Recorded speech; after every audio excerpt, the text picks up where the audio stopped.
KPCC ಬೆಂಗಳೂರಿನ ಹೊರವಲಯದಲ್ಲಿ ಸೋಮವಾರ ಹಮ್ಮಿಕೊಂಡಿದ್ದ ಕಾಂಗ್ರೆಸ್ ನಡೆ ಮತ ರಕ್ಷಣೆ ಕಡೆ ಸಮಾಲೋಚನೆ ಸಭೆಯಲ್ಲಿ ಎಐಸಿಸಿ ಪ್ರಧಾನ ಕಾರ್ಯದರ್ಶಿ ರಣದೀಪ್ ಸಿಂಗ್ ಸುರ್ಜೇವಾಲಾ, ಕೆಪಿಸಿಸಿ ಅಧ್ಯಕ್ಷ ಡಿಸಿಎಂ ಡಿಕೆ ಶಿವಕುಮಾರ್, ಎಐಸಿಸಿ ಕಾರ್ಯದರ್ಶಿಗಳಾದ ಅಭಿಷೇಕ್ ದತ್, ಗೋಪಿನಾಥ್ ಪಳನಿಯಪ್ಪನ್, ಸಚಿವರಾದ ಕೆಎಚ್ ಮುನಿಯಪ್ಪ, ಸಂತೋಷ್ ಲಾಡ್, ಕೆಪಿಸಿಸಿ ಪ್ರಚಾರ ಸಮಿತಿ ಅಧ್ಯಕ್ಷ ವಿನಯ್ ಕುಮಾರ್ ಸೊರಕೆ, ಕಾರ್ಯಾಧ್ಯಕ್ಷ ಜಿಸಿ ಚಂದ್ರಶೇಖರ್, ಮಂಜುನಾಥ ಭಂಡಾರಿ, ಸಂಸದ ತುಕಾರಾಂ, ಶಾಸಕರಾದ ರಾಜೇಗೌಡ, ರೂಪಕಲಾ ಶಶಿಧರ್, ನಯನ ಮೋಟಮ್ಮ, ಆನೇಕಲ್ ಶಿವಣ್ಣ, ನೆಲಮಂಗಲ ಶ್ರೀನಿವಾಸ್, ಮೇಲ್ಮನೆ ಸದಸ್ಯ ಎಸ್.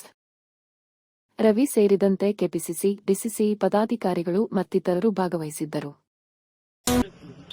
ಇವತ್ತು ನಿನ್ನೆ ಎಸ್ಐಆರ್ ಬಗ್ಗೆ ಮತ್ತು ನಮ್ಮ ಜಿಬಿ ಎಲೆಕ್ಷನ್ ಬಗ್ಗೆ, ಪಕ್ಷದ ಸಂಘಟನೆ ಬಗ್ಗೆ ನಾವೆಲ್ಲರಿಗೂ ಜವಾಬ್ದಾರಿ ಕೊಟ್ಟಿದ್ದೀವಿ.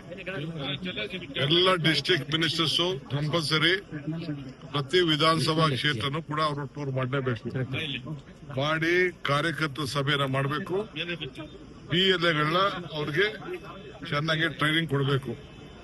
ಸೊ ಯಾರ ಓಟು ಕೂಡ ಯಾರದೇ ಆಗ್ಲಿ ಎಲ್ಲ ಮತದಾರ ಓಟನ್ನ ಉಳಿಸ್ಲಿಕ್ಕೆ ಮಾಡಬೇಕು. ಯಾಕೆಂದ್ರೆ ಅವರ ದಾಖಲೆಗಳನ್ನೆಲ್ಲ ಒದಗಿಸ್ಕೊಡ್ಬೇಕು. ಮ್ಯಾಪಿಂಗ್ ಅನ್ನೋದನ್ನ ತಲೆಯಿಂದ ತೆಗೆದಾಕ್ಬೇಕು. ಕಂಪಲ್ಸರಿ ಎನ್ಯುಮರೇಷನ್ ಫಾರ್ಮ್ ಏನು BLOಗಳು ಕೊಡ್ತಾರೆ, ಆ BLOಗಳಿಗೆ ಅವ್ರು ಏನೇನು ದಾಖಲೆ ಇದೆ ಆ ದಾಖಲೆಗಳನ್ನ ಒದಗಿಸ್ಕೊಟ್ಬಿಟ್ಟು ಆ ಅಧಿಕಾರಿಗಳಿಗೆ ಕೊಡುವಂತ ಕೆಲಸ ಮಾಡಬೇಕು.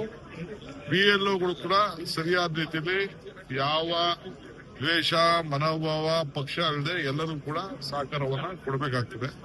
ಪೊಲಿಟಿಕಲ್ ಪಾರ್ಟಿಗಳಿಗೆ ಅವರು ಕೂಡ ಟ್ರೈನಿಂಗ್ ಕೊಡ್ತಾರೆ. ನಾವು ಕೂಡ ನಮ್ಮ ಕಾರ್ಯಕರ್ತರಿಗೆ ಟ್ರೈನಿಂಗ್ ಕೊಡುವಂತ ಕೆಲಸ ಮಾಡ್ತೀವಿ. ಆಲ್ ಮಿನಿಸ್ಟರ್ಸ್, MLAs ಅವರ ಕ್ಷೇತ್ರದಲ್ಲಿ ಎಲ್ಲಾ ಕೆಲಸ ಕೊಟ್ಬಿಟ್ಟು ಇದೇ ಕೆಲಸ ಮಾಡಬೇಕು ಅಂತ ಹೇಳಿ ಅವರಿಗೆ ಸೂಚನೆಗಳನ್ನು ಕೊಟ್ಟಿದ್ದೇವೆ. ಇವತ್ತು ಯಾರ್ಯಾರು ಪದಾಧಿಕಾರಿಗಳಿಗೂ ಬಂದಿಲ್ಲ ಅವ್ರನ್ನೆಲ್ಲ ಕೂಡ ನಾನೀಗಾಗಲೇ ತೆಗೆದಾಕ್ಲಿಕ್ಕೆ ನನಗೆ ಆದೇಶ ಕೊಟ್ಟಿದ್ದಾರೆ. ಸೊ ಎಲ್ಲ ಲಿಸ್ಟ್ ಯಾರ್ಯಾರು ಬಂದಿಲ್ಲ ಅಟೆಂಡೆನ್ಸ್ ನೋಡಿ ಅವ್ರನ್ನೆಲ್ಲ ಕೂಡ ತೆಗೆದಾಕ್ಬೇಕು ಅಂತ ಡೈರೆಕ್ಷನ್ ಇಶ್ಯೂ ಮಾಡಿಬಿಟ್ಟಿದ್ದಾರೆ. ಅವನ್ನೆಲ್ಲ ಕೂಡ ಪಕ್ಷದ ಸಂಘಟನೆಯಲ್ಲಿ ಆಸಕ್ತಿ ಇಲ್ಲದವನ್ನೆಲ್ಲ ಪಾರ್ಟಿಯಿಂದ ಸ್ಥಾನಮಾನಗಳಿಂದ ತೆಗೆದಾಕುವಂತ ಕೆಲಸನ